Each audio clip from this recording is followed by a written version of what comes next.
So I went into my Reiki healer again. I went into my Reiki healer yesterday, and I finally have punched myself out of the chrysalis, and I feel like a new person. It was a journey to get here. I had all of the 2 hour energy high yesterday, and then I crashed and entered hibernation mode. But I'm back. I woke up this morning and I really just felt like, wow, we are so back, baby. So let's talk about what my session was, but without getting too deep, because it was a lot. I went in asking her to remove any and all subconscious blockages that were preventing me from being an embodiment of love. Because I really have felt these past 3 weeks, I have come to notice just the subconscious teeter-totter my brain was in with my conscious mind, and how it didn't matter what I did to try and reprogram my subconscious mind, she wasn't biting. She wasn't taking any of the bait. She spat on all my affirmations. She very much was just glitchy, is the best way to put it. And I was beginning to get really, really frustrated because I want to heal. I want to put 22 years of trauma behind me. I want to move forward and just start anew. I don't like being stuck. I like going forward. So some would say I do like change, especially when it's in my own hands. Do I get mad at myself for throwing myself off the cliff of change? Yeah, because of course I'm gonna have pain and fallout after. But for the majority, I do like change. So the fact this wasn't changing was absolutely infuriating me. So I went into her practice yesterday and I said, hey, Chiquita, I need you to yoink, yeet, whatever, these subconscious blockages, because I want to be an embodiment of love. And I really feel like I've done all this self work where I love myself, and I think I'm such a cool person. Not overly critical of myself. I feel like the only time I'm overly critical is my brain likes to say I'm out of time, but I'm 23, so pop that bubble. That's an easy one to silence. Otherwise, I don't know what I'm fighting. I don't know what my subconscious is not releasing. And she said, gotcha, babe. Let's do some digging. We dug. Shockingly, my masculine side was unbalanced compared to my feminine. I did not think that would be the case because for so long I have acted in such a masculine way of I need control. I can be hyper independent. I don't need a man. I'm so fine. I can fix this problem. I can help myself. I don't need help. Like, I've been very hyper independent for 22 years. And granted, that's just because of circumstances I had to overcome that made me that way. But it was it was honestly so nice to hear that my feminine side is now the balanced one and my masculine's a little off, and she don't know how to be hyper independent anymore. She don't know how to act. Or he was not in balance, because that means I'm open to receiving. So I was so happy. I was like, yep, if one side's gonna be off, I'd really rather hear that side is off slightly and you fix it. And that just means helping me become more oriented with what I'm trying to achieve and what my goals are and what I feel my vocation to be. Like, yes, let's align that, because I'm open to receiving now, baby. So once she fixed that level, she went a level deeper and started asking my body what systematically was off within my physicality, which was my vagus nerve. Am I shocked? No. I would have bet $1,000,000 my vagus nerve is off, because I have been stuck in fight or flight for 22 years. And while I did have a procedure back in November that was supposed to reset my sympathetic nervous system, it was only done on the masculine side. It was only done on my right side. And my left side has been halted. I still don't know when I'm going to get that done, but I'm getting her done. There's just been some drama with the doctor, not between him and I, but my poor surgeon had some life drama pull him elsewhere. So my surgery ultimately got postponed. So I was not shocked when she said my vagus nerve was kind of wacky, because as much as I would like to hope, wish, and pray my right side taught my left to chill, that has not been the case, and I can so acknowledge that. But I will say, ever since seeing her and her working on it, oh, have the intrusive thoughts calmed down. And by intrusive thoughts, I mean the intrusive thoughts of I am in constant danger at all times. And you would, if I explained those thoughts to you, you would be flabbergasted and you would have so many questions for me.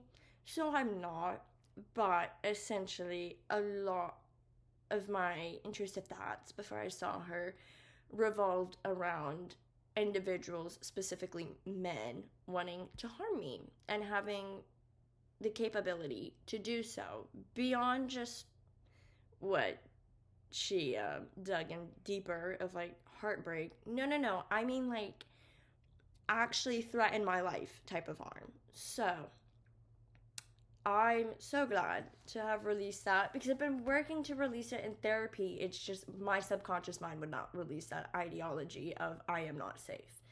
So now she's released it a lot more, and we dug even deeper beyond my vagus nerve. What is setting the vagus nerve off beyond the fear of I am not safe? Why do you feel not safe? Because I have a prenatal absorbed emotion of abandonment, which tracks. Without delving too deep, my mother was very much abandoned during her pregnancy and after giving birth to me.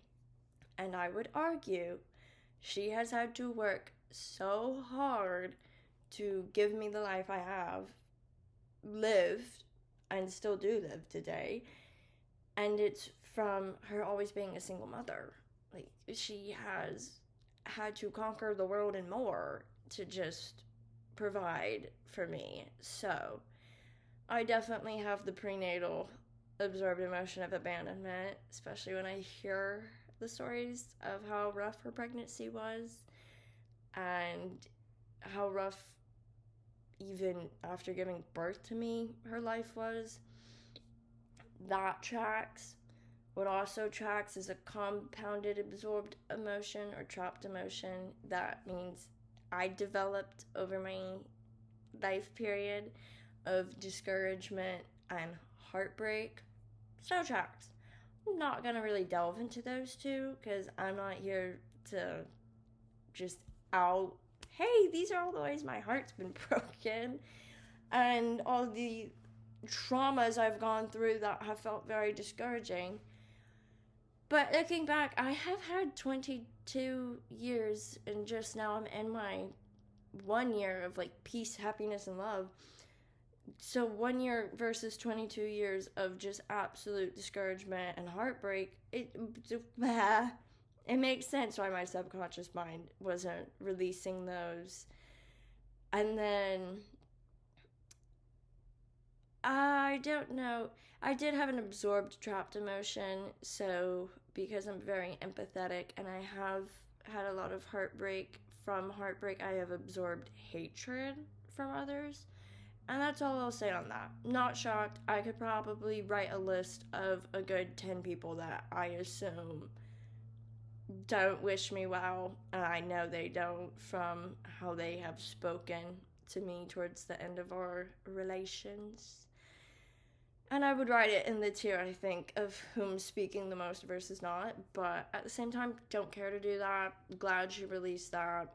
Don't engage with any of those individuals, but definitely now want to wear more black onyx after hearing that, because what do you mean? Why can't people just be happy? Why can't we go our merry ways? And then the final anchor, the despair anchor or emotion beyond I am not safe that my subconscious was holding on to was I don't deserve love. Tracks with the heartbreak and discouragement and 22 years of very much I'm just gonna say dismissal from individuals. And yeah, that's, I'm being so kind just saying dismissal and also neglection, because those both play hand in hand. It makes so much sense. My brain concludes to that, especially when I have had so many people I love walk out of my life, and I've had to make peace with, oh my god, why did that person walk out of my life?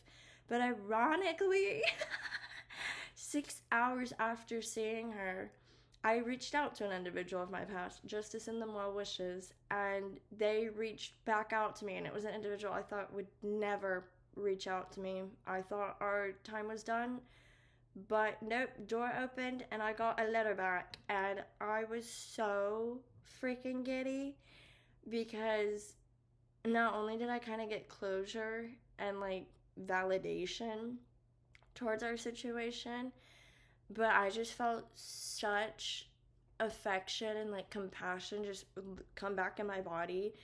And the fact I was able to say, oh no, I understand, I forgive you, and I wish you so much love and like wellness. Oh, I want to cry.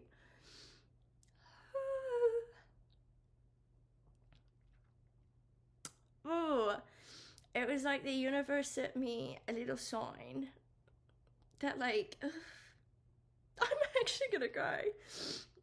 No, I'm not. I'm gonna remain strong. So I just did my makeup.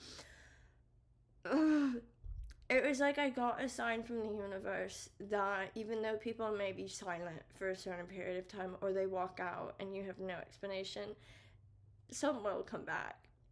And maybe, hey, it takes you reaching out, and maybe it takes you reaching out and getting ignored and them just deciding later on to come back.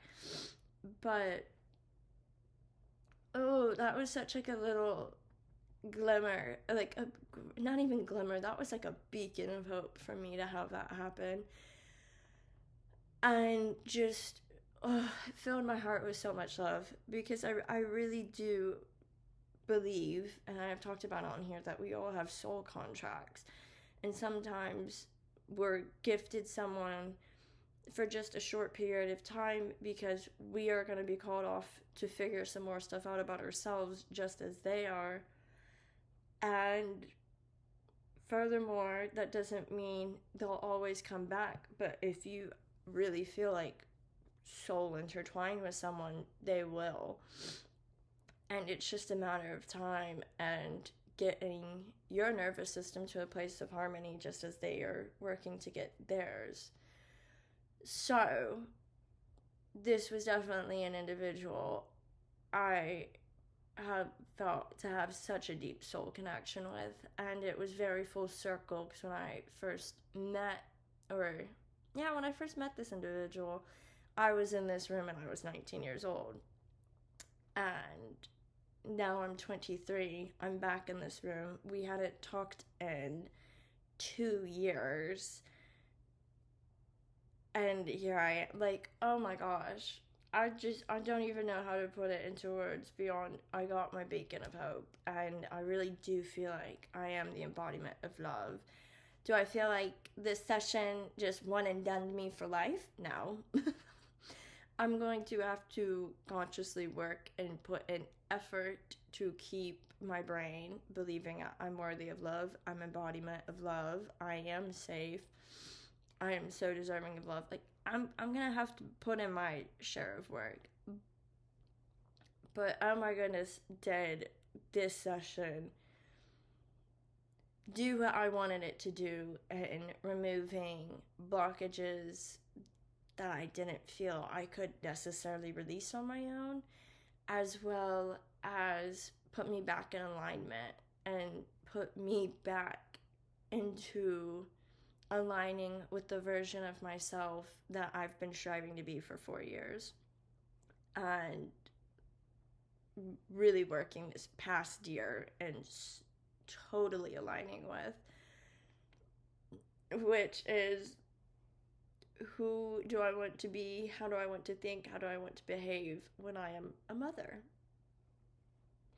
I know many people think, or not many, I know some people like to carry in mind, how do I want to think, act, and behave in a healthy relationship?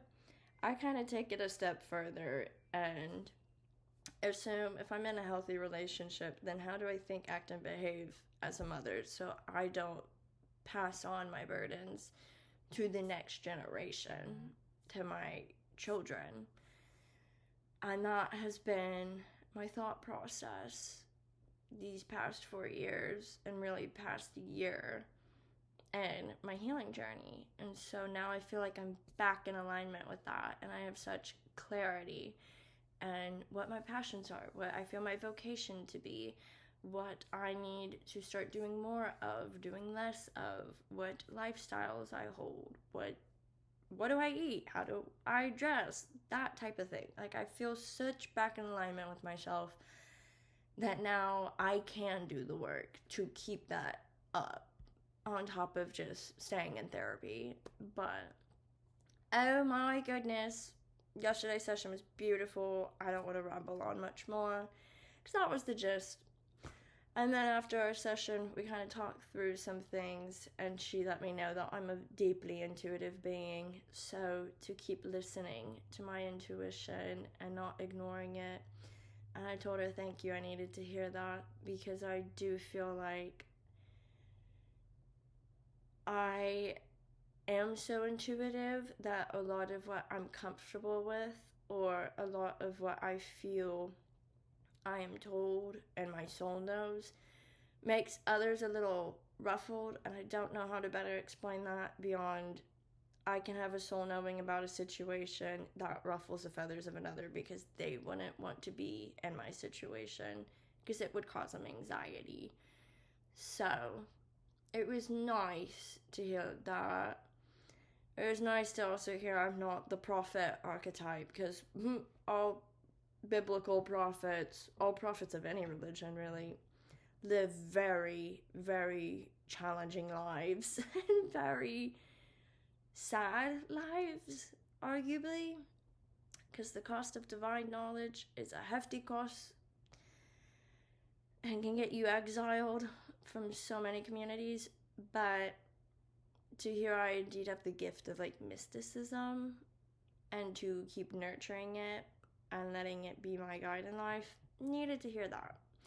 Loved hearing that. So that's my Reiki healer update. I'm gonna end the video here, or else I'm just gonna go on so many tangents.